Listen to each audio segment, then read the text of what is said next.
नमस्कार दोस्तों, स्वागत है आप सभी का हिस्ट्री 365 में। मेरा नाम है चंद्र उपाध्याय और आप देख रहे हैं हिस्ट्री 365।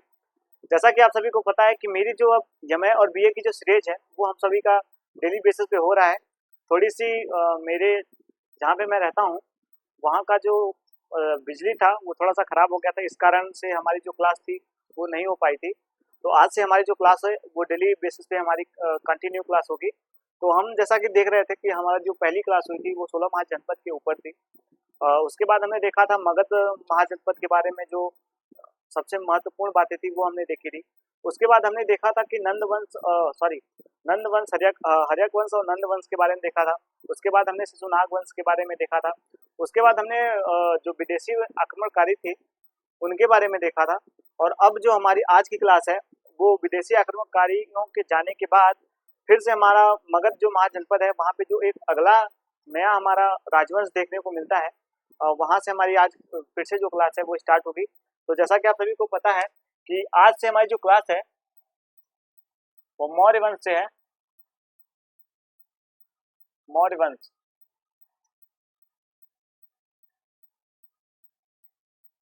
मौर्य वंश से है। जैसा कि मैंने आप सभी को जब दूसरी क्लास जब हमारी हुई थी तो तीसरी जब क्लास हमारी हुई थी तो मैंने आप सभी को नंद वंश तक का जो इतिहास था, जो नंद वंश के बारे में जो था वहां तक हम लोग पहुंच गए थे। तो हमने देखा था कि जो मगध के उस समय जो मगध महाजनपद पे जो शासक हो रहा था, शासक कर रहे थे, वो धनानंद थे, यानी नंद वंश के शासक थे। यानी कि अब आप देखेंगे कि धनानंद थे और उन्हीं के शासन काल के दौरान विदेशी आक्रमणकारियों का भारत पे आक्रमण होता है।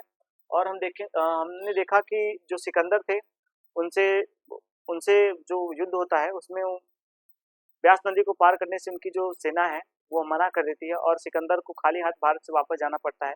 जो विश्व विजय की उनकी यात्रा थी वो वहीं पे वो समाप्त करते हैं और उसके बाद वह अपने वतन को वापस लौट जाते हैं। तो हम देखेंगे कि आज से जो हमारा अब नया क्लास स्टार्ट हो रहा है वो मौर्य वंश से है। तो हम एक जो पहलू एक दू- एक एक, दू- एक पहलू को दूसरे पहलू से जोड़ के अगर हमें पढ़ना है तो हम आप देखेंगे कि नंद वंश के पतन के बाद और उसी के साथ साथ हमें सिकंदर के आवागमन का आते भी हैं और जाते भी हैं, वो भी हमने सब कुछ सिकंदर के क्लास में देखा था। उसके बाद हम देखेंगे कि मौर्य वंश में मौर्य जो वंश है वो आप देखेंगे कि सिकंदर जैसे ही भारत से जाता है उसी के साथ मौर्य वंश का उदय होता है और नंद वंश का पतन होता है। तो हम देखेंगे उसी के बेसिस पे आप देखेंगे। जैसा कि आप सभी जानते हैं कि जो मौर्य वंश के संस्थापक थे उनका नाम था चंद्रगुप्त मौर्य। चंद्रगुप्त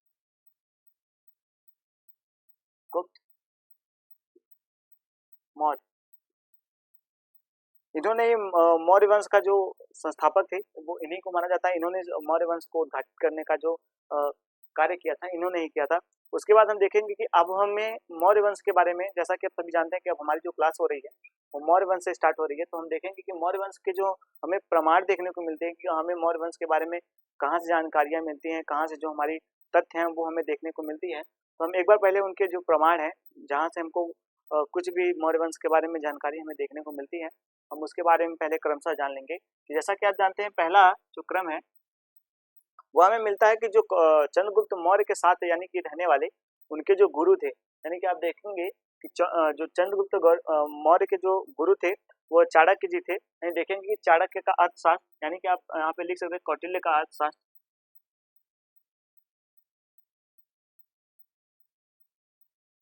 कौटिल्य का अर्थशास्त्र। उसके बाद जो हमारा दूसरा है वो हमें देखने को मिलेगा यूनानी एक आप देखेंगे कि जब जो सिकंदर जब वो भारत से वापस जाता है तो उसके एक सेनापति थे जिनका नाम था सेल्यूकस निकेटस। वो भारत पे फिर से अपनी विजय यात्रा को प्रारंभ करते हैं। तो 304 ईसा पूर्व से 305 ईसा पूर्व के आसपास सिकंदर से सिकंदर से और चंद्रगुप्त मौर्य से जब युद्ध होता है तो वह एक अपने राजदूत यानी कि मेगास्थनीज को यहाँ पे भारत में शिफ्ट करते हैं, यानी कि यहाँ पे भेजते हैं इनके दरबार में। तो दूसरा जो है वो मेगास्थनीज की इंडिका है।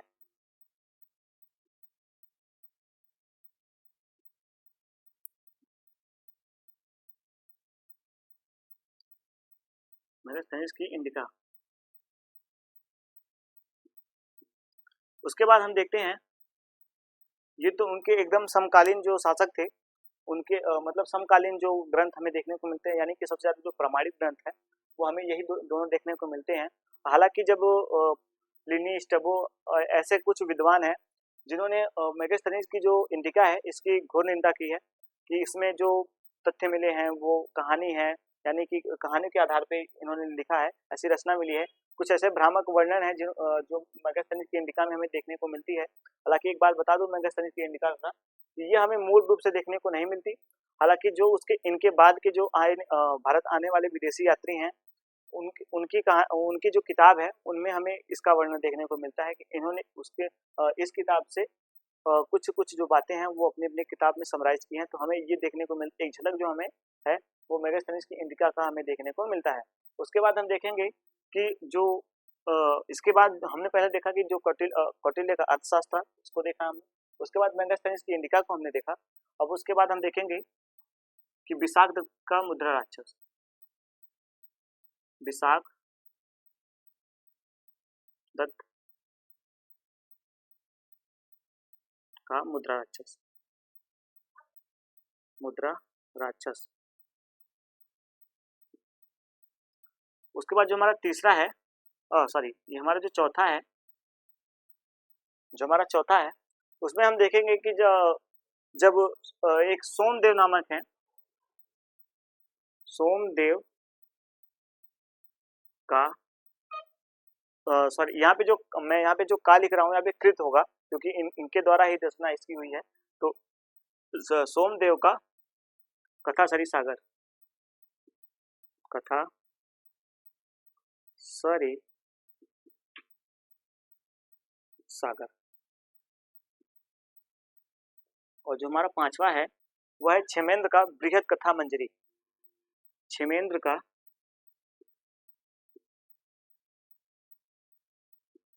बृहद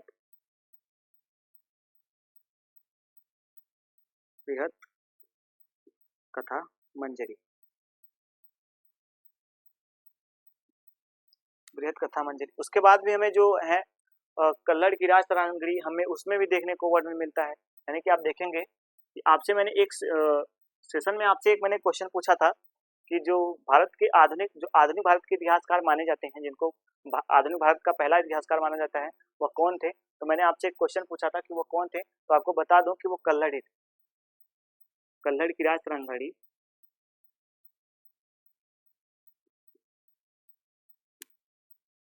राज तरांगिणी,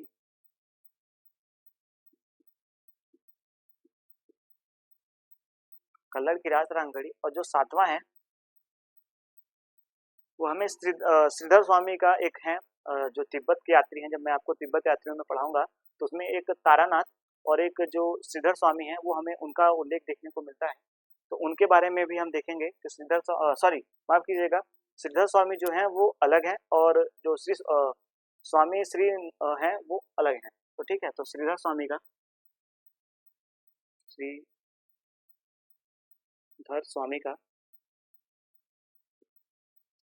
का सॉरी, श्रीधर स्वामी का आप देखेंगे कि विष्णु पुराण है उस पर इन्होंने टीका लिखी है, यानी विष्णु पुराण पर टीका, विष्णु पुराण पर टीका, विष्णु पुराण पर टीका जो है वो श्रीधर स्वामी का हमें देखने को मिलता है। इसमें भी हमें जो चंद्रगुप्त मौर्य है उनके बारे में जो वर्णन है वो हमें देखने को मिलता है। उसके बाद हमारा जो आठवां पाठ है उसमें हम देखेंगे कि एक आपको 4 बौद्ध ग्रंथ से मतलब रिलेटेड जो जानकारी है वो हमें प्राप्त होती है। और उसके बाद हमें और एक जैन ग्रंथ है उससे हमें इनके बारे में जानकारी प्राप्त होती है। तो हम देखेंगे कि जो बौद्ध ग्रंथ है,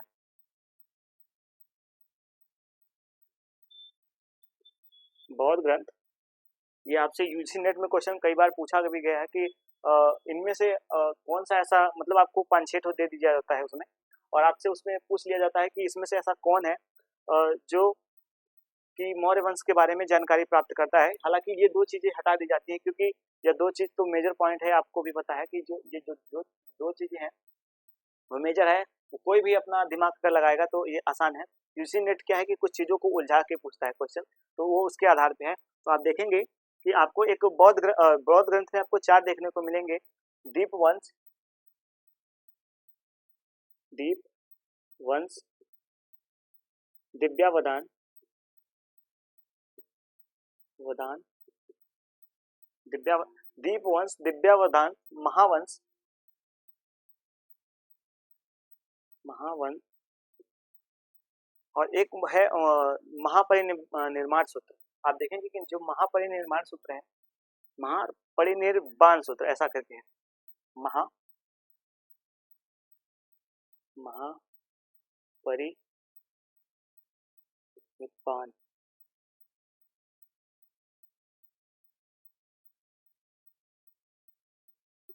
महापरिनिर्वाण सूत्र आपको देखने को मिलेंगे। उसके बाद आप देखेंगे जब जैन ग्रंथ में जो हमारा जैन ग्रंथ है उसमें एक है हेमचंद्र का परिशिष्ट प्रमाण।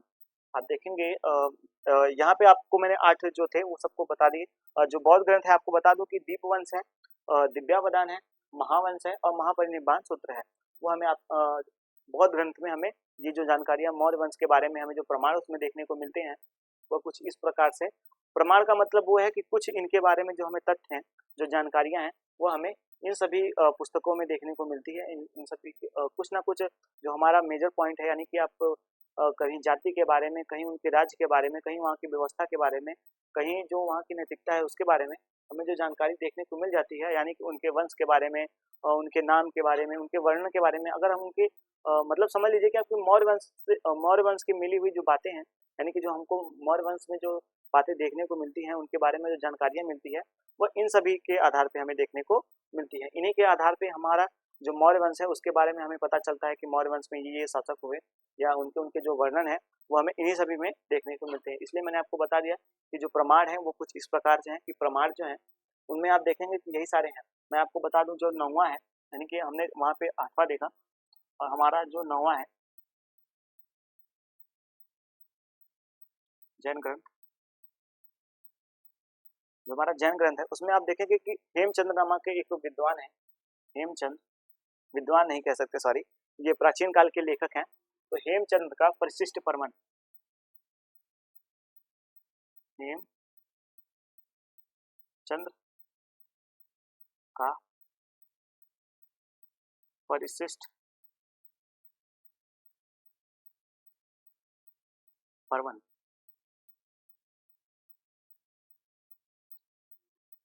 तो हमने जो मौर्य वंश के बारे में जो हमें जानकारियाँ प्राप्त होती हैं उनके बारे में हमने एक बार जो नज़र थी वो अपना एक जो बेसिक हमारा जो स्टार्ट करने से पहले जो एक बेसिक कॉन्सेप्ट होना चाहिए वो मैंने आपको क्लियर कर दिया, कि आपको बता दिया कि मौर्य वंश के बारे में जो जानकारियाँ हैं हमें वो इन सभी में देखने को मिलती हैं। उसके बाद की जो जानकारी है वो हमें मतलब अब हम जब आगे बढ़ेंगे तो उसके बारे में हम देखते चलेंगे कि किसमें से क्या हमें देखने को मिलता है, किसमें से क्या जानकारी हमें देखने को मिलती है। तो इस प्रकार से हम आगे बढ़ते हुए चलते हैं, तो इनको ही इनके ही संज्ञान में हम आगे बढ़ते जाएंगे, और मैं आपको बताते जाऊँगा कि किस ग्रंथ में हमें क्या उल्लेख जो है वो देखने को मिला है। तो हम उसको अपनी आगे की क्लास में, यानी कि अब जो आगे क्लास हमारी चलेगी उसमें हम डिस्कस करते हुए चलेंगे। तो आप इसका अगर एक बार चाहें तो नोट्स बना लीजिए ताकि आपको समझ आए, और आप इनके बारे में जो बातें भी मैं आपको बताता जाऊँगा वो आप ज़रूर से नोट करें, क्योंकि ये जो इम्पोर्टेंट चीज़ें हैं वो आपको बहुत ही मुश्किल से मिलने वाली चीज़ें हैं। क्योंकि जितने भी मैं क्लास पढ़ाता हूँ आप समझ लीजिए कि उसमें से जो हर जगह मिलने अवेलेबल होता है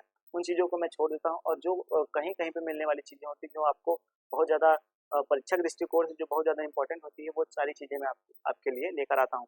तो ये जो चीज़ें एकत्र मैंने करके आपको दिखाई है ये काफ़ी ज़्यादा इंपॉर्टेंट है। आप अगर किसी भी फील्ड में तैयारी करते हैं, ऐसा नहीं है कि ये एमए और बीए वालों के लिए ही है। ये जो चीज़ें मैं आपको दे रहा हूँ एक आपको मैं क्रमबद्ध जो जानकारियाँ हैं वो देता हुआ जा रहा हूँ। एक भी ऐसी पॉइंट नहीं है जो आपको छोड़ता हुआ जा रहा हूँ। सारी जो चीज़ें हैं वो आपका हम इसमें डिस्कस करते हुए चल रहे हैं। तो इस प्रकार से हमने देखा कि इन जो मौर्य वंश के बारे में हमें जानकारी, यानी कि जो हमें स्रोत देखने को मिलते हैं वो हमें इस प्रकार से हैं जो कि इसमें हमें देखने को मिलेंगे। तो आगे चलते हैं। अब आपको मैं बता दूं कि जो चंद्रगुप्त मौर्य थे इनके बारे में जो हमें जानकारी थी वो इसमें मिली। उसके बाद हम देखेंगे किसमें क्या क्या जानकारी जो मिली है उसको हम आगे अपनी क्लास में डिस्कस करेंगे। तो अब हम चंद्रगुप्त मौर्य के बारे में उनके जो परिचय है, यानी कि उनके जो जीवन का परिचय है, हालांकि एक नज़र थोड़ा सा हमको अपनी परीक्षा के दृष्टिकोण से थोड़ा सा इनसे आगे बढ़ जाना चाहिए, ताकि हमें नंद वंश के बारे में और जो सिकंदर का भारत पे आक्रमण हुआ है उनको भी देख लेना चाहिए ताकि हमारे संज्ञान की दृष्टि से यह चीज़ें छूटे ना। तो मैं आपको एक जो रिवीजन के तौर पे मैं आपको एक छोटी सी जानकारी दे देता हूँ कि आप देखेंगे कि मैंने आपको बताया था कि सिकंदर का जब भारत पे आक्रमण हुआ था, जो पहला पॉइंट है कि जब सिकंदर का भारत पे आक्रमण हुआ था तो 326 ईसा पूर्व में सिकंदर ने भारत पे आक्रमण किया। 326 ईसा पूर्व में सिकंदर ने भारत पर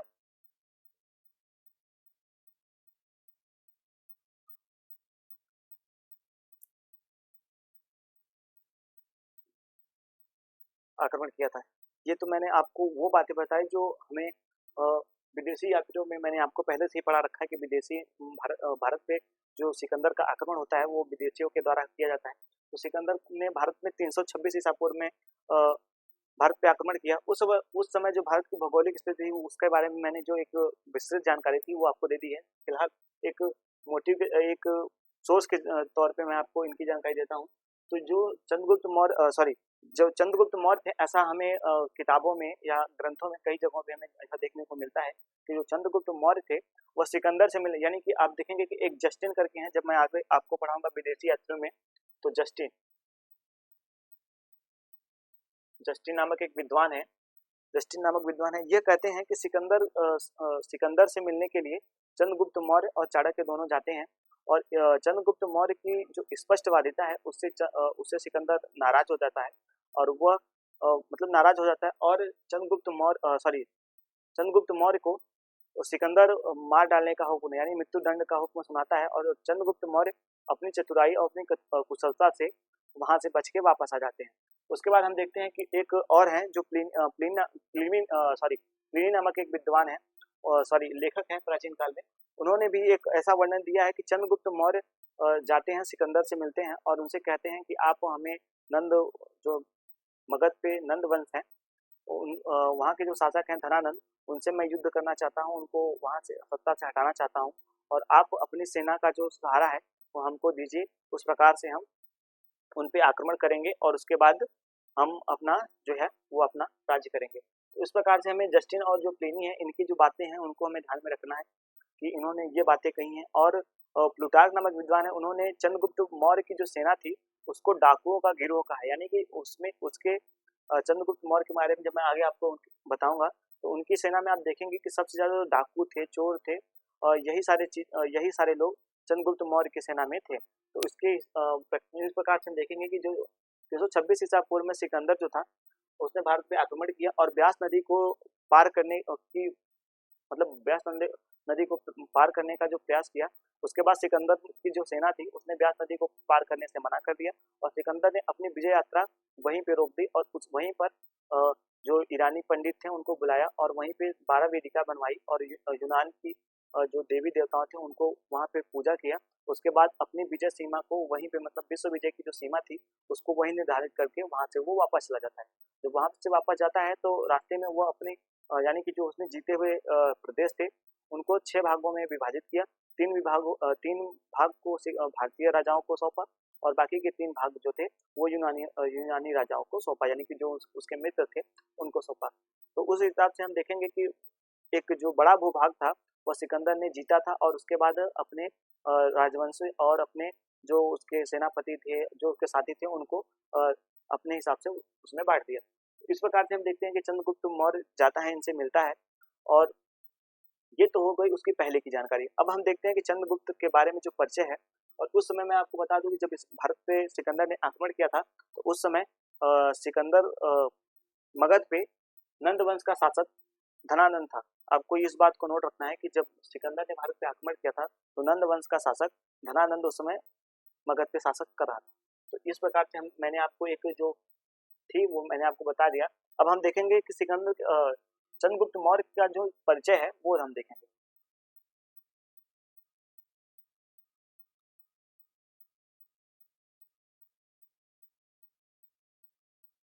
का परिचय।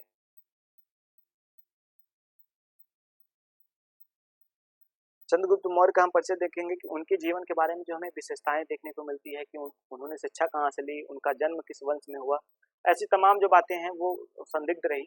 आपको बता दें कि चंद्रगुप्त मौर्य के जन्म के बारे में जो हमें पुराणों में मतलब जो उल्लेख देखने को मिलता है, जो ब्राह्मण ग्रंथ में हमें देखने को मिलता है, जो बौद्ध ग्रंथ में हमें देखने को मिलता है, उनके आधार पर मैं आपको बताऊं तो कहीं पे चंद्रगुप्त मौर्य को ऐसा बताया गया है कि उसके जो पिता थे वह एक गणराज्य के शासक थे और उनकी किसी युद्ध में मृत्यु हो जाती है।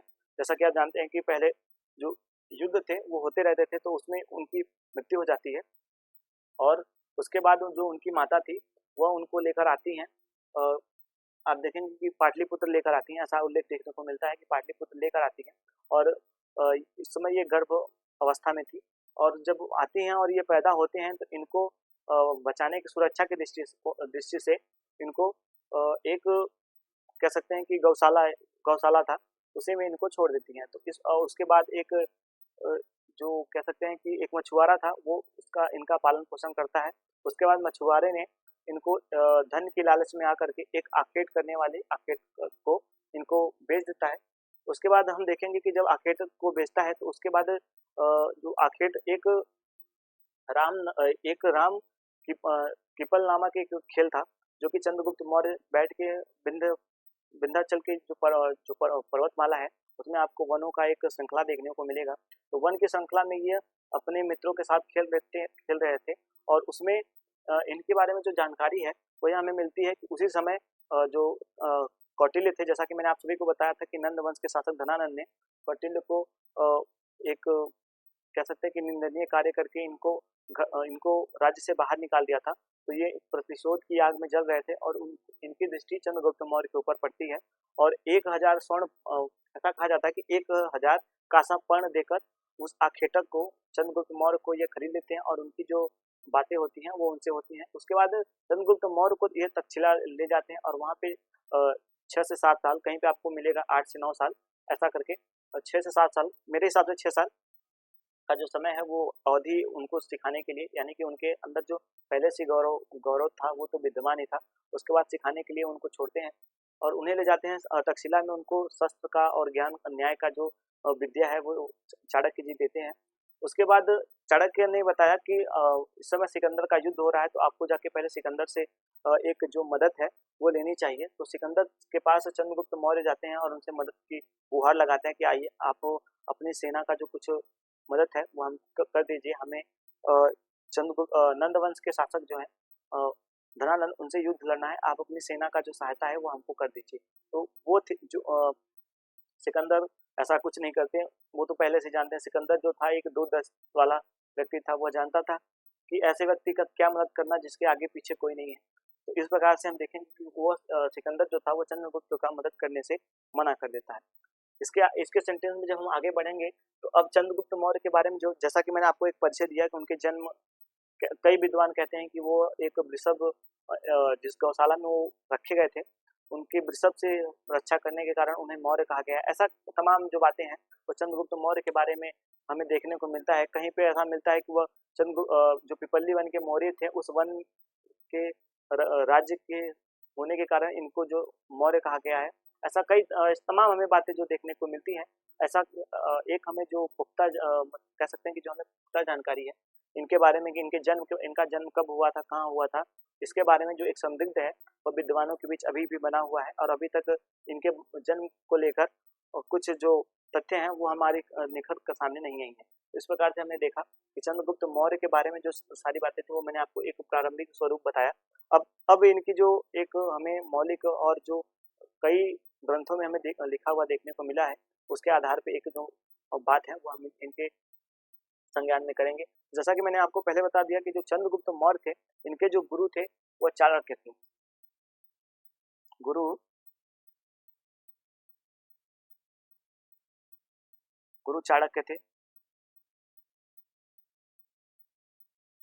चाणक्य थे और इन्होंने इनको जो शिक्षा दीक्षा थी वो सारी चीजें जो थी वो इन्होंने दिया था। आप देखेंगे कि राम किलिम नामक एक खेल खेल रहे थे। यह विंध्याचल की जो वन थी उसी में ये राम किलिम नामक एक राज किलिम, सॉरी नाम की माफ कीजिएगा, राज किलिम, जो खेल था, यहाँ पे मैं लिख देता हूँ, राजकिलम। राजकिलम नामक एक खेल था जो कि चंद्रगुप्त मौर्य अपने दोस्तों के साथ खेल रहे थे, और उसी उसी खेल के दौरान चाणक्य की जो नज़र है वो चंद्रगुप्त मौर्य पे पड़ती है, और यह देखते हैं कि यह बालक जो अभी उम्र में इतना छोटा है वो अपने दोस्तों का, यानी कि आप अपने मित्रों का जो न्याय है वो अपने हिसाब से कर रहा है, और उस बात से ये बहुत ज़्यादा प्रभावित होते हैं, और चंद्रगुप्त मौर्य को, इसके स्वामी को, यानी कि आप समझ लीजिए कि जो चंद्रगुप्त मौर्य थे, यह आखेट के दास थे, यानी कि एक आखेट करने वाले वनवासी के यह दास थे। तो उनसे 1000 कासापर्ण 1000 कासापर्ण को दे करके उनसे चंद्रगुप्त मौर्य को चाणक्य जी खरीद लेते हैं। उसके बाद आप देखेंगे कि यह इनको तक्षशिला ले जाते हैं।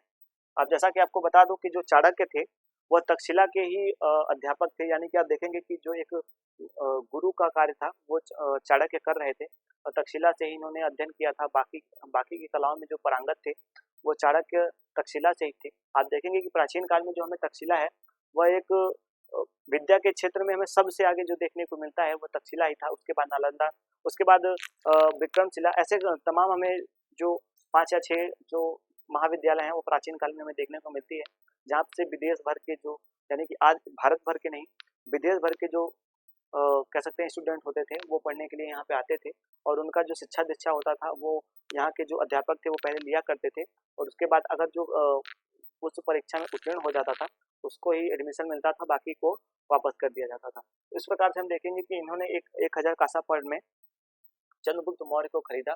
उसके बाद यह तक्षशिला ले गए इनको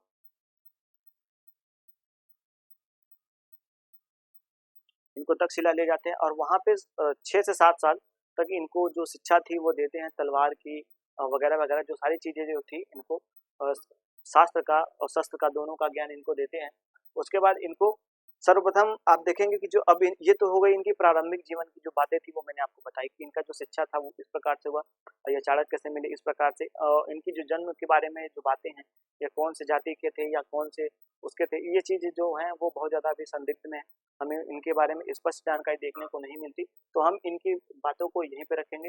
अब इसके बाद हम देखेंगे कि चंद्रगुप्त मौर्य के जो अभियान थे वो किस प्रकार से प्रारंभ हुए। तो हम देखेंगे कि चंद्रगुप्त मौर्य के अभियान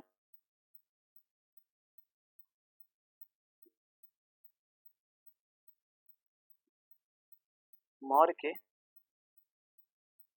अभियान चंद्रगुप्त मौर्य के अभियान जो है उनके बारे में हमें देखना है।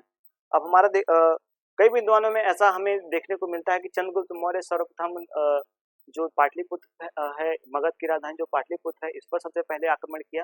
कि सबसे पहले वो जब कश्मीर से माफ कीजिएगा, जब सिकंदर से मिलने जाता है तो सबसे पहले पश्चिम उत्तर भारत पर आक्रमण करता है।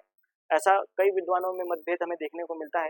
हालांकि एक हमें कहानी भी देखने को मिलती है इस सेंटेंस में कि एक माता थी जो अपने पुत्र को यह बात समझा रही थी कि आप, अरे तू चंद्रगुप्त मौर्य हो गया है क्या कि जो रोटी को बीच से खा रहा है।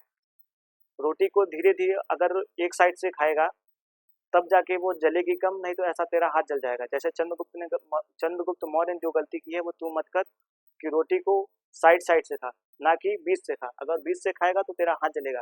तो ऐसा हमें देखने को मिलता है कि चंद्रगुप्त ने सर्वप्रथम मगध की राजधानी जो पाटलिपुत्र थी यहीं पर आक्रमण किया था, जिस कारण उसे क्या कहते सर्वप्रथम हमें ऐसा उल्लेख देखने को मिलता है कि जो चंद्रगुप्त मौर्य ने आक्रमण किया था, यानी कि अपनी सेना को संगठित किया था, कहीं कहीं हमें ऐसा उल्लेख देखने को मिलता है कि चंद्रगुप्त मौर्य कश्मीर का एक शासक था, उससे मित्रता करता है और उसकी सेना को लेता है, और काफ़ी ज़्यादा जो बातें हैं उनके बारे में, चंद्रगुप्त मौर्य के बारे में हमें देखने को मिलती है। चंद्रगुप्त मौर्य के बारे में हमें एक चीज़ और देखने को मिलती है कि यह जाते हैं, सबसे पहले ऐसा विद्वानों में काफ़ी ज़्यादा मतभेद है कि सबसे पहले इन्होंने पश्चिम उत्तर भारत पे आक्रमण किया या सबसे पहले मगध की राजधानी पाटलिपुत्र पर किया। तो ऐसा एक जो हमें सेंटेंस था वो मैंने आपको बता दिया कि पुराणों में जो हमें उल्लेख देखने को मिलता है और कुछ इस प्रकार से है कि चंद्रगुप्त मौर्य और जो चाणक्य थे वो अपना वेश बदल कर जाते हैं राज्य में, कि हम किस कारण से असफल हुए। तो वो जाते हैं और एक रात वहाँ पे बिताते हैं। तो एक माता जो थी वो अपने पुत्र को यही बातें समझा रही थी कि तू चंद्रगुप्त मौर्य हो गया है जो रोटी को बीच से खा रहा है। तो रोटी को एक साइड से आहिस्ता आहिस्ता खाएगा तब जाके तू खा पाएगा, नहीं तो तेरा हाथ जल जाएगा। तो यही जो कौटिल्य थे यानी कि जो चाणक्य थे, चंद्रगुप्त मौर्य के गुरु थे, उन्हें ये बात समझ आ जाती है कि हम इसी कारण से विफल हो रहे हैं। हमें सबसे पहले जो मगध है उसके ऊपर ना आक्रमण करके मगध के अगल बगल के राज्यों को विजित करना चाहिए, यानी कि उन पर विजय प्राप्त करनी चाहिए। तो इसी कारण देखेंगे कि जो अभियान है, सबसे पहला हमें अभियान इनका जो है वह हमें पाटलिपुत्र पे ही देखने को मिलता है, पुत्र पर ही देखने को मिलता है। हालांकि यह जो इनकी पहली विजय यात्रा थी यह असफल हो जाती है और चंद्रगुप्त मौर्य तब जाते यहाँ से जब असफल हो जाते हैं उसके बाद जाते हैं सिकंदर के पास, और वहां से इनके बारे में जो बातें हैं वो हमें देखने को मिलती है कि चंद्रगुप्त मौर्य से मिलते हैं और उनसे यह गुहार लगाते हैं कि आप अपनी सेना का हमें जो है वो साथ दीजिए ताकि हम जा करके इनसे मिल सकें और इनसे युद्ध लड़ सकें, नंद वंश के शासक से युद्ध लड़ सके और अपने राज्य को स्थापित कर सके। हालांकि सिकंदर जो था वो इनको वहां से कह सकते हैं कि निकाल देता है, निष्कासित कर देता है, भगा देता है। मृत्युदंड की इनकी जो स्पष्टवादिता थी यानी कि बात करने का जो सेंटेंस था वह ज़्यादा स्पष्ट था, इस कारण से चंद्रगुप्त मौर्य को सिकंदर मृत्युदंड का देते हैं। और चंद्रगुप्त मौर्य जब वहां से आते हैं, यानी कि आप देखेंगे कि जब वहां से भाग के आते हैं तो चाणक्य के पास जब आते हैं तो चाणक्य उनसे कहते हैं कि एक राजा में शेर की तरह दहाड़ और लोमड़ी की तरह चतुराई होनी चाहिए, यानी कि एक राजा के अंदर इतनी सेंटेंस होनी चाहिए कि वह जब दुश्मन सामने हो तो शेर की तरह दहाड़े, और अगर आप दुश्मन के पिंजड़े में बंद हैं तो लोमड़ी की तरह दिमाग लगा के वहां से जैसे हो सके वैसे आप बाहर वहां से निकले। तो इस प्रकार से हम देखेंगे चंद्रगुप्त मौर्य की जो पहली यात्रा थी वह विजय यात्रा थी, वह मतलब कह सकते हैं असफल हो जाती है कि वो पाटलिपुत्र पर आक्रमण करते हैं लेकिन वह असफल हो जाता है। उसके बाद हम देखेंगे कि जो पाटलिपुत्र के बाद वह पश्चिम उत्तर भारत पे, यानी कि आप देखेंगे कि मालवा और ऐसे जो तमाम राज्य थे, जो छोटे छोटे राज्य थे, उनको यह विजित करते हुए फिर से आते हैं। यानी कि आप देखेंगे जो इनकी अब जो दूसरी यात्रा, यानी कि आप देखेंगे कि जो साइड साइड से राज्यों को जीतने की जो इनकी परंपरा है वह हमें इस युद्ध में देखने को मिलती है। उसके बाद यह जाते हैं मालवा, सौराष्ट्र, यानी कि सौराष्ट्र का मतलब आप समझ लीजिए कि जो आज का कह सकते हैं कि गुजरात का साइड है उसको ही सौराष्ट्र कहा जाता है, सौराष्ट्र। और उसके बाद हमें जो कांधार, काबुल, ऐसे तमाम हमें जो चीज़ें हैं वह इनके राज्य में यह मिलाते हुए, यानी कि आप देखेंगे कि जो इनकी यात्रा है अब जो है वह धीरे धीरे धीरे धीरे आगे बढ़ती हुई जा रही है। तो ये सौराष्ट्र, कांधार, काबुल, ऐसे तमाम जो पश्चिम उत्तर भारत में हमें देखने को मिलते हैं राज्य, उनको ये विजित करते हुए मगध की ओर बढ़ते हैं। उसके बाद इनका जो मगध के शासक के साथ जो युद्ध होता है उसका जो टाइम पीरियड है वो कहीं पे 326 सॉरी माफ कीजिएगा, कहीं पे 323 ईसा पूर्व है, यानी आपको कहीं पे 323 ईसा पूर्व जब आप देखेंगे कि सिकंदर की मृत्यु बेबीलोन में होती है तो ऐसा कहा जाता है कि सिकंदर की वहाँ पे मृत्यु होती है और यहाँ पर चंद्रगुप्त मौर्य का राज्याभिषेक होता है। हालांकि ऐसा नहीं, कई विद्वानों में इस बात को लेकर काफी ज्यादा बहस होती है और उसके बाद एक ऐसा उल्लेख हमें देखने को मिलता है कि चंद्रगुप्त मौर्य की जो कह सकते हैं कि जो मगध पे ये आक्रमण करते हैं वो 323 ईसा पूर्व में ही करते हैं, और जो नंदराज है उनको यह अपने राज्य से कह सकते हैं कि इनके जो नंदराज के उस समय सेनापति थे उनका नाम था उनका नाम जो था भद्रसाल था। मैं यहाँ पे लिख रहा हूँ धनानंद का जो सेनापति था। आपको बता दूं कि धनानंद का जो सेनापति वो युद्ध लड़ने के लिए आता था। आपको एक बात तो पता होगा कि जो लोभी और जो धन को बचाने वाले लोग होते हैं उनको बहुत ज्यादा डर मृत्यु से लगता है, इसलिए वो युद्ध करने के लिए नहीं आते। तो आप देखेंगे कि धनानंद का जो सेनापति है भद्रसाल वह चंद्रगुप्त मौर्य से युद्ध लड़ने के लिए आता है और अपनी सेना समेत ऐसा उल्लेख मिलता है कि जो इसकी सेना थी वो कई पदमों में थी। तो उस प्रकार से हम देखेंगे कि जो दोनों जब सेना आपस में टकराती हैं तो काफी सारे जो लोग हैं वो हाथाहाथ होते हैं, यानी कि आप देखेंगे काफी सारे जो लोग हैं वो इस युद्ध में प्रभावित होते हैं। ऐसा हमें उल्लेख देखने को मिलता है कि जो नंद वंश का शासक था धनानंद, अंतिम शासक था। आपको बता दें कि जो नंद वंश का अंतिम शासक था धनानंद, वह अपने सैनिक को यानी कि भद्रसाल को, सेनापति को चंद्रगुप्त मौर्य से लड़ने के लिए भेजता है। और उसके बाद हमें चंद्रगुप्त मौर्य ने इनको भी परास्त किया। और उसके बाद 322 ईसा पूर्व में 322 ईसा पूर्व में 322 ईसा पूर्व में जो मगध राज्य है इसको भी अपने राज्य में मिला लेते हैं, यानी मगध राज्य पर आधिपत्य अपना स्थापित कर लेते हैं। मगध राज्य पर अपना आधिपत्य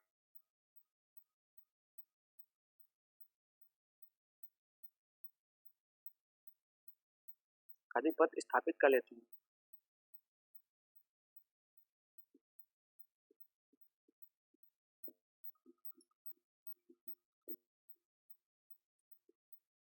तो हमने देखा कि चंद्रगुप्त मौर्य ने अपनी विजय यात्रा को जो था वो यहाँ पे रोका नहीं। उन्होंने ऐसा कई बार हमको उल्लेख अभी आगे देखने को मिलेगा, जिससे हमें पता चलेगा कि चंद्रगुप्त मौर्य जो थे उन्होंने दक्षिण भारत पर भी काफी सारी जो विजय थी वो की हैं और दक्षिण भारत को अपने राज्य में मिलाया है। ऐसा हमें तमाम जो जानकारी है अभी आगे देखने को मिलेगा। तो मैंने आपको ये बताया कि 322 ईसा पूर्व में चंद्रगुप्त मौर्य जो थे वह मगध की गद्दी पे बैठते हैं और अपने वंश का जो है वह नींव डालते हैं। यानी कि आप देखेंगे मौर्य वंश की स्थापना जो है वह चंद्रगुप्त मौर्य अपने शासनकाल में करते हैं 322 ईसा पूर्व में, हमें देखने को मिलता है। उसके बाद हम देखेंगे कि चंद्रगुप्त मौर्य के बारे में जो इसके बाद हमें जानकारी मिलती है, यानी कि हमको जो जानकारी मिलती है वह 305 या 306 ईसा पूर्व, आपको बता दें 306 ईसा पूर्व मैं लिख दे रहा हूँ। एक वर्ष आप देखेंगे कि जो ईसा पूर्व में हमारी जो तारीखें हैं, यानी कि जो आप टाइम पीरियड है वो आपको थोड़ा सा एक साल आगे या एक साल पीछे आपको ऐसा देखने को मिलेगा। कहीं पे आपको यही चीज़ें 305 मिल जाएंगी, कहीं पे 306 मिल जाएंगी, कहीं पे 5 मिल जाएंगी, 4, ऐसे आपको घटते बढ़ते क्रम में कई अगर आप काफ़ी सारी पुस्तक पढ़ते हैं तो उसमें आपको ये सारी जो जानकारी है वो आपको मिलेगी। तो 306 ईसा पूर्व में आप देखेंगे कि जो सिकंदर था उसका एक सेनापति था सेल्यूकस निकेटस, जो कि अपने यानी कि जब सिकंदर की मृत्यु हो जाती है तो उसके जो तमाम प्रतिद्वंदी होते हैं, यानी कि सेल्यूकस निकेटस के जो प्रतिद्वंदी थे उनको वह समाप्त करता है और उनको जीतता हुआ फिर से एक बार विश्व विजय की यात्रा को प्रारंभ करता है।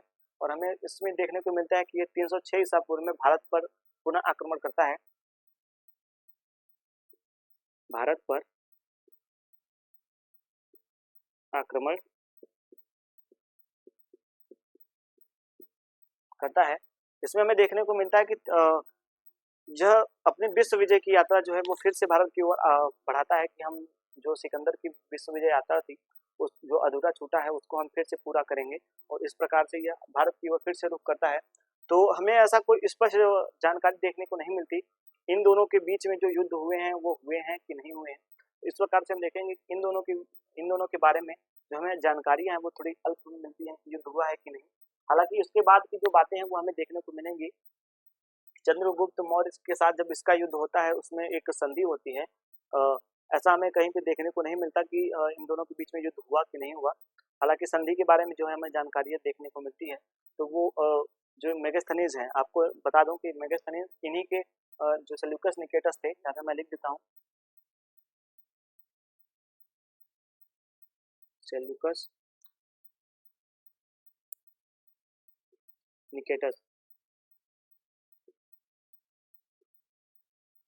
निकेटस का मतलब जो होता है वो आपको बता दूं कि युद्ध में विजय करना, यानी कि आप देखेंगे कि जो निकेटस का मतलब है वो इसका जो मूल नाम था वो सेल्यूकस था, और जो निकेटस है ये इसको उपाधि मिली थी। यानी कि जैसे कि हमारे यहाँ पे जो उपाधियाँ होती थी प्राचीन काल में, ऐसा यूनान में जो एक उपाधि थी वो सेल्यूकस निकेटस हमें देखने, निकेटस जो है वह इसकी एक उपाधि थी कि उसने अपने विजय को विजय किया था। अपने जो प्रतिद्वंदी थे, जो सिकंदर ने अपने यानी कि जो सिकंदर ने अपने राज्यों को बांटा था यूनानी शासकों के साथ, उनको यह समाप्त करता है और सेल्यूकस निकेटस उस प्रकार से भारत पे आक्रमण करता है। तो जब यह भारत पे आक्रमण करता है तो चंद्रगुप्त मौर्य से इसकी युद्ध होती है कि नहीं, ऐसा कोई हमें वर्णन देखने को नहीं मिलता। लेकिन बाद में हम जब देखते हैं कि चंद्रगुप्त मौर्य के बारे में जो इसका जानकारी इसके बाद जो हमें जानकारी मिलती है वो एक संधि के रूप में हमें देखने को मिलती है कि चंद्रगुप्त मौर्य और सेल्यूकस निकेटर के साथ एक संधि होती है। संधि होने के बाद जो सेल्यूकस निकेटर था ये अपने राज्य के जो 4 भाग थे, यानी कि राज्य के जो 4 प्रदेश थे, वह चंद्रगुप्त मौर्य को देता है और अपनी जो सेल्यूकस निकेटस की जो पुत्री थी उसका विवाह, यानी कि जो मैं आपको यहाँ पे लिख के बताता हूँ कि सेल्यूकस निकेटस अपनी पुत्री का विवाह सिकंदर से करता है।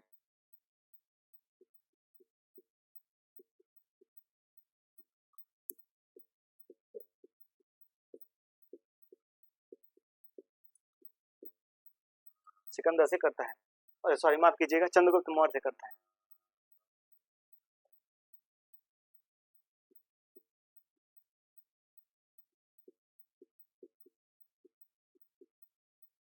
मौर्य से करता है और दहेज स्वरूप 4 जो प्रांत थे इसके राज्य के, इसके जो शासनकाल में जो प्रांत थे वो देता है, जो कि आधुनिक कांधार, काबुल, ऐसे तमाम चीजें हैं, अफगानिस्तान तक का जो हिस्सा होता है वो चंद्रगुप्त मौर्य को दहेज स्वरूप देता है।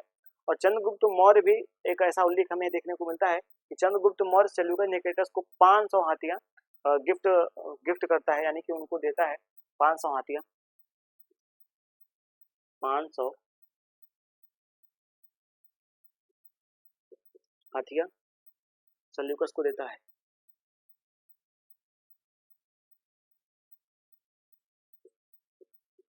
को देता है सेल्यूकस को देता है। तो जैसा कि मैंने आप सभी को एक जो इनके जो युद्धों के पूरा विवरण था जो कि हमें इनके शासन काल में देखने को मिलता है, वो मैंने आपके साथ डिस्कस की कि जो चंद्रगुप्त मौर्य थे इनके बारे में जो हमको प्रारंभिक जानकारी देखने को मिलती है वो थोड़ा सा अल्पसंख्यक है, यानी कि इनके बारे में जो हमें जो जानकारी देखने को मिलती है वह थोड़ा सा अल्प है, यानी कि विद्वानों में अभी भी बहुत ज़्यादा जो मतभेद है वो हमें देखने को मिलता है। जो कथा कथित कहानियां हमें देखने को मिलती है उनके आधार पर हम देखेंगे कि चंद्रगुप्त मौर्य जो है, जो चंद्रगुप्त मौर्य है वह इस प्रकार से अपना जो शासन है वो उनका शासन जो है वो हमें देखने को मिलता है। तो हम देखेंगे कि चंद्रगुप्त मौर्य का जो परिचय है वो कुछ इस प्रकार से कि चंद्रगुप्त मौर्य के जो गुरु थे वह चाणक्य थे, और यह एक राजकिलम नामक खेल खेल रहे थे जिसको देखते हैं चाणक्य, और इनको कासापण यानी कि 1000 कासापण देखी इनको खरीदते हैं, एक जो आखेटक था उससे खरीदते हैं, और उसके बाद तक्षशिला इनको ले जाते हैं, वहाँ पे इनको ज्ञान जो प्राप्ति है वो करवाते हैं। उसके बाद जो इनकी युद्ध युद्ध यानी विजय यात्रा, जैसा कि मैंने आपको पहले ही बताया था कि जो चाणक्य थे वह नंद वंश के शासक, आपको देखने को मिलेगा कि जो नंद वंश के शासक धनानंद है उनके यह ऐसा पुराणों में हमें देखने को मिलता है उल्लेख कि वो मतलब जो चाणक्य थे वह उनके कह सकते हैं कि राजकोष में जहाँ पे यानी कि जहाँ पे राज मुद्राएं रखी जाती थी उस कोष के वह एक अधिकारी थे, अधिकारी नियुक्त किए गए थे। तो यह कुछ उनसे बात करने के लिए आते हैं कि यह चीजें आप हमको करवा दीजिए, तो यह इनको यानी कि जो नंद राज है वह इनको निष्कासित कर देते हैं और इनको राज्य से अपने बाहर निकाल देते हैं। तो यह प्रण लेते हैं कि जब तक मैं इस वंश का समूल नष्ट न कर दूं तब तक मैं अपनी जो चोटियां हैं वो बांधूंगा नहीं। तो उस प्रकार से हमें इनकी जो जानकारी है, तो ये इनका एक प्रतिशोध था जो कि नंद राज से इन्होंने लिया, और इस प्रकार से हमें देखने को मिलता है कि एक जो विश्व का यानी कि आप देखेंगे कि जो प्रथम सम्राट है, यानी कि हमें देखें भारत का जो प्रथम सम्राट हमें एक राष्ट्र या सम्राट हमें जो देखने को मिलता है वो इन्हीं के सानिध्य में चंद्रगुप्त मौर्य नामक एक एक महाप्रतापी मैं यहाँ पे लिख देता हूँ, चंद्रगुप्त मौर्य सम्राट की उपाधि धारण करते हैं, यानी कि भारत का सम्राट। भारत का आपको ऐसा क्वेश्चन पूछा जा सकता है कि भारत का जो प्रथम सम्राट था वह कौन था, तो आप जानेंगे कि चंद्रगुप्त मौर्य जो थे वो भारत के प्रथम सम्राट थे, यानी कि इनसे पहले कोई सम्राट था नहीं।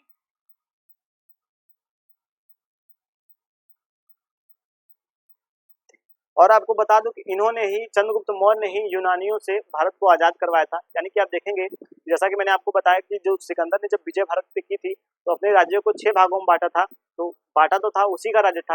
आप देखेंगे कि जो चंद्रगुप्त मौर्य सॉरी जो सिकंदर के 3 भाग थे वो हिंदू राज्यों को समर्पित थे और बाकी के 3 भाग अपने यूनानी राज्यों को विभाजित किया था। तो उस प्रकार से हम देखेंगे तब भी तो वो उन्हीं के अधीन थे, तो इस अधीनता को इन्होंने समाप्त किया और उन सभी राज्यों को भारत के लिए जो था उनको प्राप्त किया, और इसी प्रकार से हमें देखने को इनका मिलता है। आप देखेंगे कि जो इनकी उपाधि हमें विद्वानों द्वारा दिया जाता है, तो आप देखेंगे जो सबसे पहला इन्हें उपाधि दिया जाता है वो चंद्रगुप्त मौर्य को भारत के प्रथम सम्राट होने का दिया जाता है। उसके बाद आप देखेंगे कि यूनानियों से भारत को आजाद कराने का जो पहला कार्य किया है वो इन्होंने किया है, तो इस ऐसा कहा जाता है कि भारत को प्रथम आजाद कराने का फिर जो है वो इन्हीं को जाता है, यानी प्रथम जो क्रांति आपको देखने को मिलेंगी यूनानियों से वो इन्होंने ही आजाद करवाया था। उसके बाद हमें देखने को मिलता है जो आगे की जो आगे जो इनके बारे में हमें देखने को मिलता है, इनके सैनिकों के बारे में हमें काफी ज्यादा जो बातें हैं वह उल्लेख हमें देखने को मिलता है। कई जगहों पे हमको सैनिकों का इनकी जो संख्या है वो काफी ज्यादा दिखाई बताई गई है, कहीं पे पदम के आसपास तक की इनकी संख्या जो है वो हमें देखने को मिलती है। तो मैं थोड़ा सा पहले साफ कर लेता हूँ, उसके बाद आप इसको एक बार जो बातें मैंने आपको बताई वो आप एक हालांकि मैंने एक जो क्रमबद्ध जानकारी थी वो आपको दे दी है, तो अपने लेक्चर के आधार से और मेरे थोड़े लिखने के जो तरीके हैं वो थोड़ा इधर उधर हो जाते हैं, तो आप इसको देखते रहिएगा कि कहीं पे मैंने वहाँ पे लिखा है तो कहीं पे यहाँ पे लिखा है।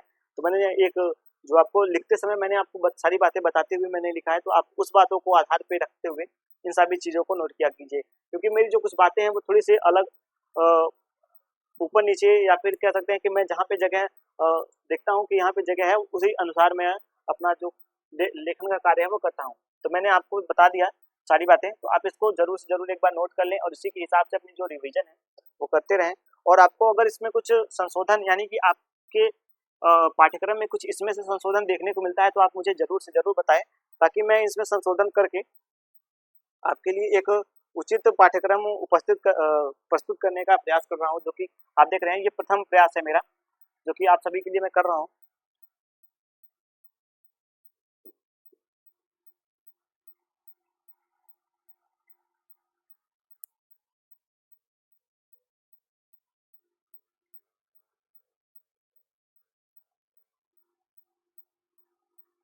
चलिए, ये हुआ हमारा बहुत साफ। अब हम आगे का जो अब जो हमारा है बात वो हमारा इनके सैनिकों पे ऊपर होगा और इनकी जो व्यवस्थाएं हैं उसके ऊपर होगा।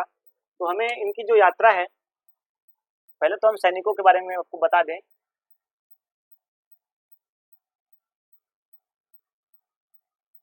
इनके सैनिकों के बारे में बता दें, जस्टिन नामक विद्वान जो है वो इन्हें डाकुओं का गिरोह कहते हैं, यानी कि आप देखेंगे कि चोर और डाकुओं का जो गिरोह है वो इनको कहते हैं। तो आप देखेंगे कि इनकी जो सेना है वह डाकुओं और कई जनजातियां जो थी इनकी सेना में समर्पित थी। आप देखेंगे कि डाकू, चोर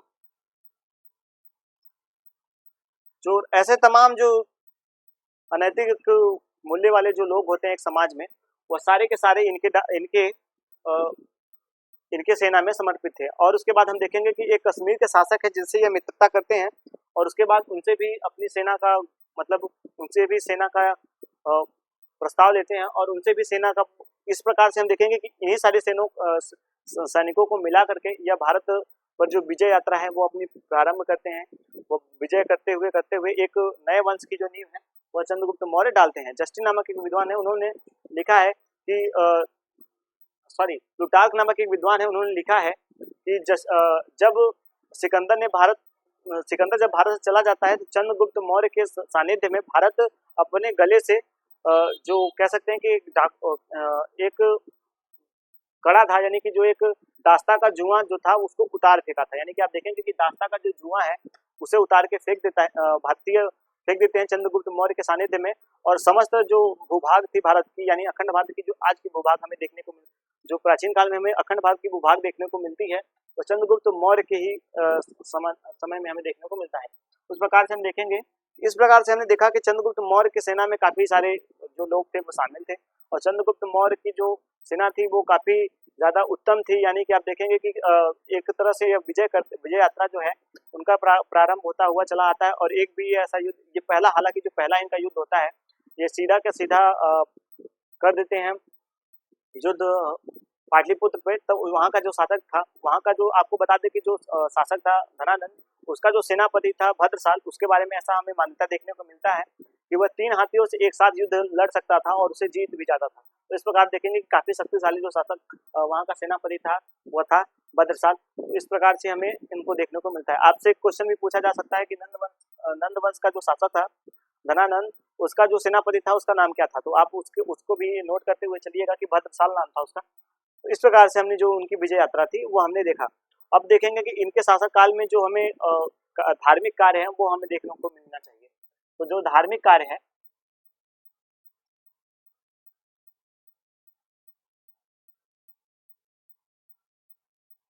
धार्मिक कार्य हम देखेंगे कि जो चंद्रगुप्त मौर्य हैं, इन्होंने इनकी हमें दो जो लिपियां कह सकते हैं कि जो लिपि है वो हमें देखने को मिलती है। पहला है सोगौरा, सोगौरा, सोगौरा, और जो सोगौरा अभिलेख,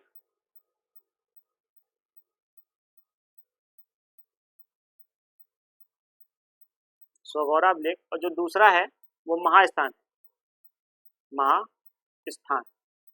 आप देखेंगे कि जो महास्थान है वह गोरखपुर में स्थित है। जो महास्थान अभिलेख है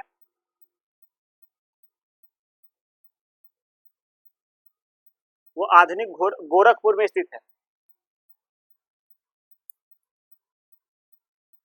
गोरखपुर। और जो सोगौरा है यह पश्चिम बंगाल में स्थित है,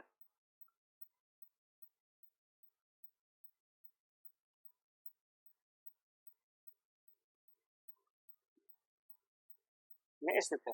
अब हम बात करते हैं, हमने इनकी जो धार्मिक कार्य हैं उनमें इन दोनों की बात क्यों की, क्योंकि हम देखते हैं कि जब पश्चिम यानी कि आप देखेंगे कि जो दक्षिण भारत में, यानी कि आप देखेंगे पश्चिम भारत में जब 12 वर्ष का अकाल पड़ता है, आपको एक जब आप जैन ग्रंथ को मैं आपको पढ़ाऊंगा तो उसमें आपको बताऊंगा कि जो स्थूलभद्र थे और आप देखेंगे कि जो दो शाखाएं थी, एक स्थूलभद्र थे और एक और थे, वह इनके साथ जो जाते हैं उस समय आप देखेंगे कि उत्तर भारत में एक 12 वर्ष का अकाल पड़ा था।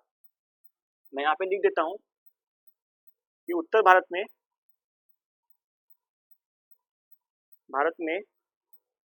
12 वर्ष का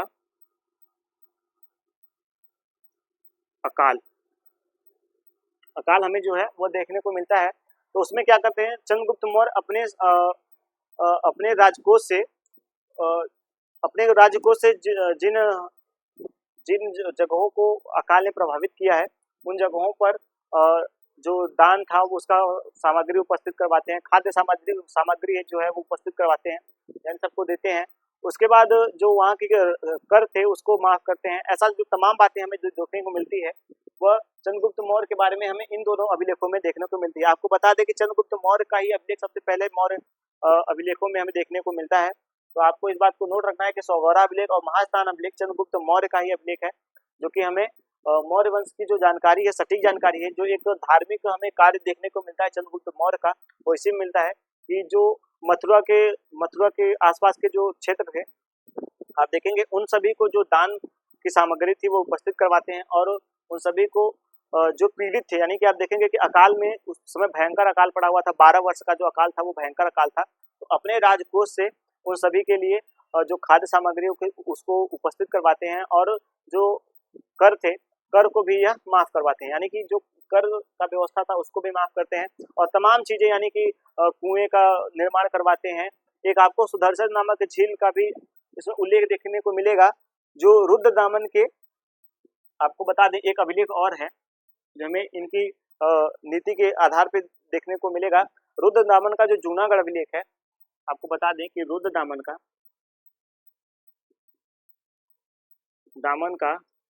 जूनागढ़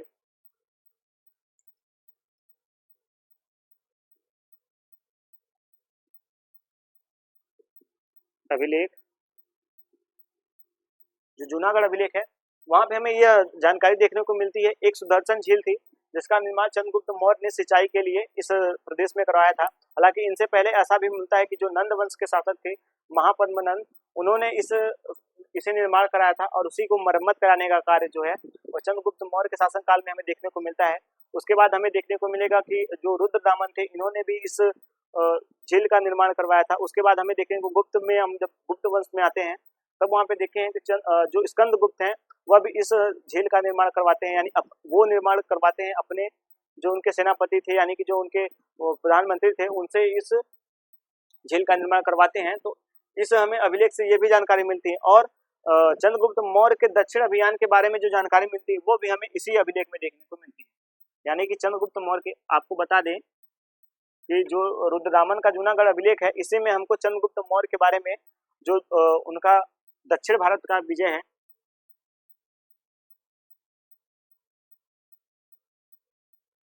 दक्षिण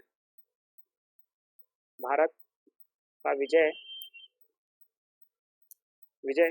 की जो जानकारी है वो हमें इसी अभिलेख में देखने को मिलती है। यानी कि ऐसा कहा जाता है कि एक जो विशाल साम्राज्य था वो चंद्रगुप्त मौर्य ने अपने सानिध्य में स्थापित किया था। तो वो यही था कि हमको एक ऐसा नहीं था कि उनका पश्चिम उत्तर भारत में ही राज्य था, उनका दक्षिण भारत में भी राज्य था। और इन्होंने ऐसा एक, प्लिनी नामक एक विद्वान है, प्लिनी का मैं बता दूं कि प्लिनी ने कहा है कि चंद्रगुप्त मौर्य ने 6 लाख की सेना लेकर समस्त भारत को रौंद डाला था। आपको बता दें कि 6 लाख चंद्रगुप्त मौर्य ने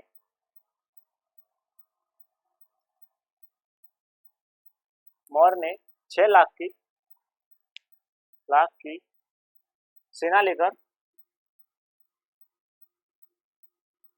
सेना लेकर समस्त भारत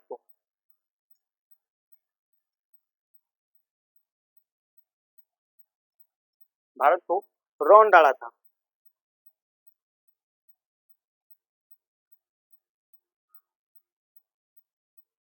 यानी कि अपने घोड़ों के से रौंद डाला था। इस प्रकार हम देखेंगे कि जो प्लिनी नामक विद्वान है, इन्होंने ऐसा लिखा है कि जो चंद्रगुप्त मौर्य थे, इन्होंने 6 लाख की सेना लेकर समस्त भारत को, यानी कि आप देखेंगे कि इनसे भी हमें यह जानकारी देखने को मिलती है कि दक्षिण भारत में भी चंद्रगुप्त मौर्य का जो साम्राज्य था वो स्थापित था। और एक अभिलेख है जूनागढ़ अभिलेख, उसमें भी हमें यह इस बात की पुष्टि हो जाती है कि दक्षिण भारत में चंद्रगुप्त मौर्य का शासनकाल था। आप देखेंगे कि जब चंद्रगुप्त मौर्य अपने जीवन के अंतिम क्षण, यानी कि आप देखेंगे जब संन्यास लेते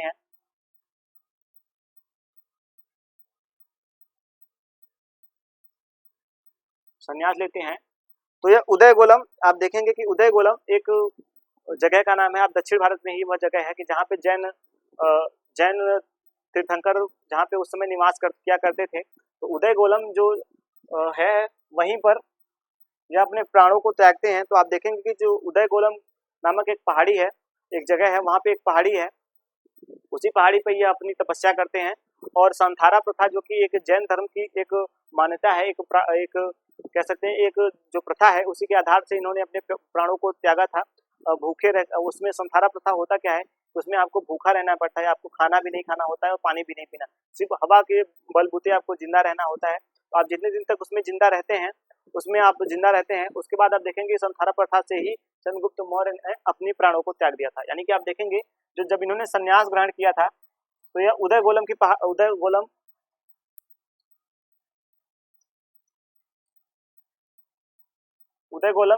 में चले गए थे, उदयगोलम की पहाड़ियों में चले गए थे और वहीं पे यह अपना जो ध्यान था वो लगाया करते थे, वहीं पे तपस्या किया करते थे। उसके बाद देखेंगे कि ये चंद्रगुप्त मौर्य अपने जीवन के अंतिम दिनों में जैन धर्म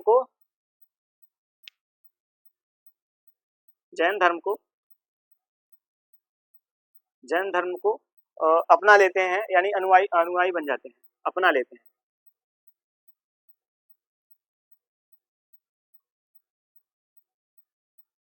इस प्रकार से हम देख रहे हैं कि चंद्रगुप्त मौर्य के, अब हम इनके युद्धों के बारे में जो था वर्णन ले चुके हैं और इनके बारे में जो जानकारियां हमें मिलती हैं उन सारी की सारी जानकारियों को तथ्य से ही बात कर चुके हैं और चंद्रगुप्त मौर्य के अंतिम दिनों में हम आ गए हैं। तो आपको जानकारी के लिए बता दें कि जब ये जैन धर्म को स्वीकार करते हैं, तो जब उत्तर भारत में अकाल भारतवर्ष का पड़ता है, तो यह उदयगोलम की पहाड़ियों में चले जाते हैं और वहीं पे संन्यास ग्रहण कर लेते हैं। और एक जैन भिक्षु थे जिनका नाम मुझे अभी स्मरण नहीं आ रहा, मैं आपको आगे की क्लास, अभी जो इसका सेकंड पार्ट होगा उसमें आपको बता दूंगा। तो वहां पे यह संथारा प्रथा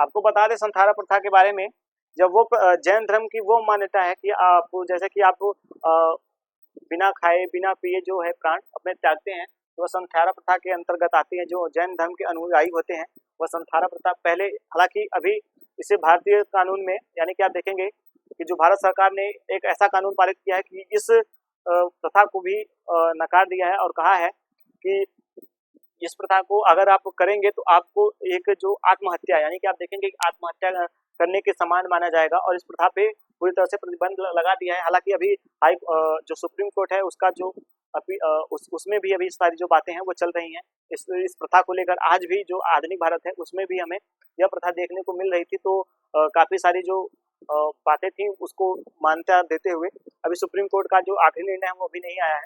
तो आप देखेंगे जो संथारा प्रथा है इसी को करके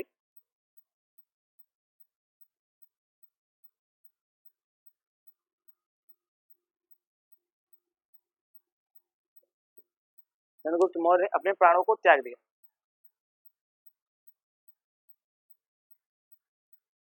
तो त्याग दिया।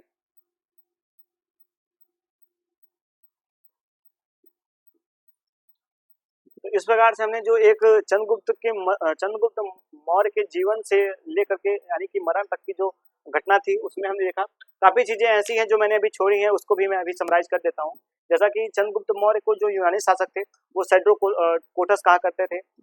इन्हीं के शासन काल में आपको जो मेगास्थनीज हैं वो आते हैं, यानी कि देखेंगे सेल्यूकस निकेटर के जो राजदूत हैं वो प्रथम राजदूत हैं, वो भारत में आते हैं।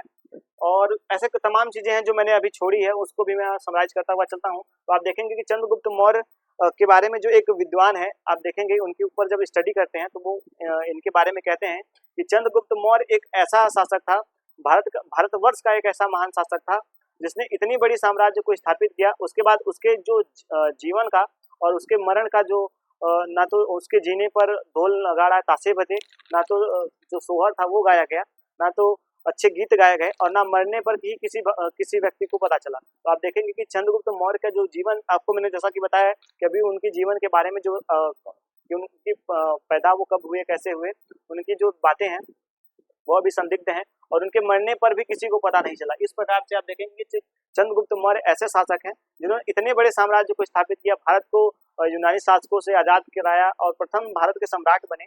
उनके जीवन और मरण के बारे में जो बातें हैं वो आपको देखने को नहीं मिलती, उनके बारे में हमको पूर्ण रूप से जो जानकारी वो प्राप्त नहीं होती। इस प्रकार से हम चंद्रगुप्त मौर्य के बारे में जो बातें थी वो मैंने आपको बता दी। अब आपको बता दें कि जब 306 ईसा पूर्व में 6 ईसा पूर्व में सेल्यूकस निकेटस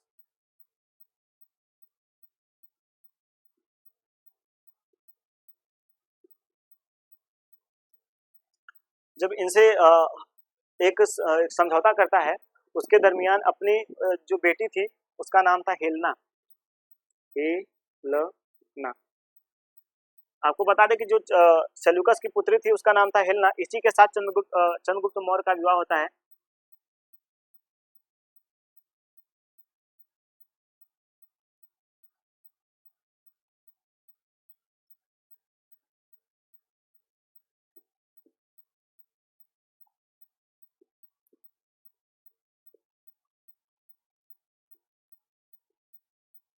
इसी के साथ चंद्रगुप्त मौर्य का विवाह होता है। उसके बाद हम देखेंगे इनके विवाह से, यानी कि चंद्रगुप्त मौर्य के विवाह के एक और साक्ष्य देखने को मिलते हैं कि नंदराज थे, उनको जब पराजित करते हैं तो चंद्रगुप्त मौर्य उनको और उनकी बीबी समेत और एक बच्चे के साथ उनको जिंदा छोड़ देते हैं कि आप जाइए, आपको हम जीवन दान दे रहे हैं। लेकिन उनकी एक पुत्री थी, उससे भी ऐसा कहा जाता है कि चंद्रगुप्त मौर्य को प्रेम हो गया था और उससे भी विवाह चंद्रगुप्त मौर्य करते हैं, यानी कि नंदराज की पुत्री से भी चंद्रगुप्त मौर्य विवाह करते हैं।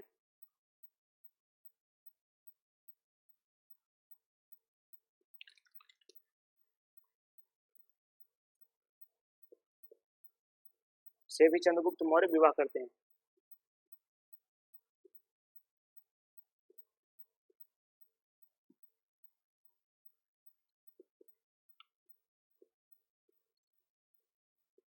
चंद्रगुप्त मौर्य विवाह करते हैं।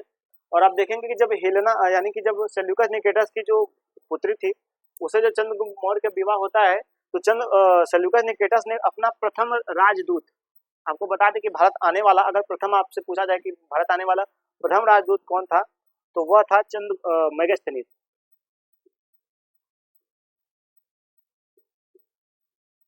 मेगास्थनीज मेगास्थनीज भारत आने वाला प्रथम राजदूत था।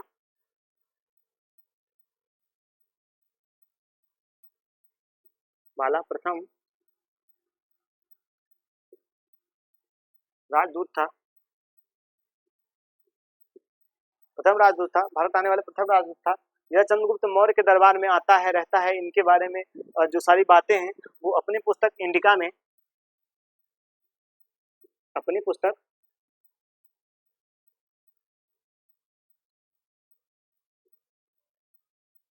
इंडिका में इन सभी बातों का वर्णन करता है।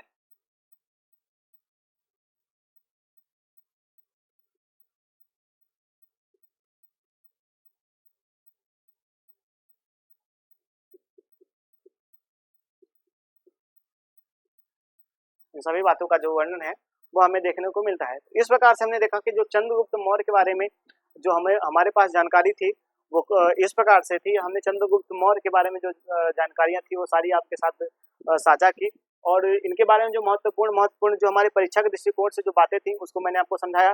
कुछ तथ्य ऐसे हैं जो जिसको मैंने छोड़ दी हैं, जैसे उनकी जाति के बारे में, उनके जन्म के बारे में जो कुछ धारणाएं हमको देखने को मिलती हैं। जैसा कि मैंने आपको एक जो ग्रंथ सारे हैं वो मैंने आपको बता दिए हैं कि किन, और बाकी की जो क्लास होंगी उसमें मैं आपको बता दूंगा। हालांकि ये जो मेरी क्लास है वो काफी ज्यादा बड़ी हो रही है। तो अब देख लीजिए कि जो चंद्रगुप्त मौर्य है, इनके बाद जो इनका पुत्र होता है उसका नाम था बिंदुसार। और तो हम अपनी क्लास को जो यानी कि जो हमारी अगली क्लास होगी, नेक्स्ट क्लास होगी, उसको चंद्रगुप्त मौर्य से समाप्त करके, यानी कि इनकी जो तथ्य होंगी वो अगली क्लास में हम इनके जो कुछ तथ्य छूट गए होंगे, यानी कि जो अभी मैं देखूंगा कि जो इसमें और चीजें जो आपको बताने के योग्य से होगी उसको मैं आपको आगे की क्लास में बता दूंगा। और उसके बाद हम देखेंगे बिंदुसार के बारे में, उसके बाद हम देखेंगे अशोक के बारे में। हालांकि बिंदुसार और अशोक के बारे में बताने के बाद भी एक क्लास हमें मौर्य वंश के ऊपर और करनी होगी, ताकि कम से कम हमारी जो क्लास मौर्य वंश के ऊपर होगी वो एक या दो क्लासेस में समाहित होगी। यानी कि आप ये जो क्लास देख रहे हैं ये फर्स्ट पार्ट है। अभी सेकेंड पार्ट और थर्ड पार्ट जो है हो सकता है कि थर्ड पार्ट भी आए। अगर आने न आने वाला होगा तो मैं उसको नहीं लाऊंगा, क्योंकि जो क्लास है वो थोड़ी हमारी लंबी हो जाती है। तो मैं आपको सारी जानकारियों को देता हुआ चलता हूँ। तो इस प्रकार से मैं आपको जो सारी चीज़ें हैं वो आपको पढ़ाता हूँ। तो अगर आपको मेरी ये चैनल जो है वो पसंद आए तो लाइक करें, शेयर करें, कमेंट करें, और अपने दोस्तों के साथ जरूर से जरूर शेयर कर लें। चलते हैं, जय हिंद।